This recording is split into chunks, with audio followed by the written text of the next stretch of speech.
How to install Rapido Captain in Android. So if you want to install Rapido Captain in your Android or your iPhone, then it's the same process. So what you can do is like if you're using your Android, then you can open up your Play Store, or if you're using your iPhone, then you can open up your App Store. So after opening your stores, make sure that you have a stable internet connection. Now you need to go with search, and under search you need to search for Rapido Captain. After searching, you will find your Rapido Captain application.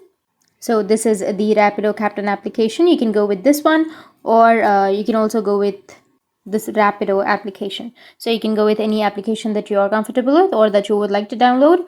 And after that, you can go with install. You will have the install button, tap on install, and after tapping on install, it will start the installing process, and it might take a few seconds to download. After that, it will be installed. So that's how you can install Rapido Captain in Android, and if you have any questions, feel free to comment below. Thanks for watching.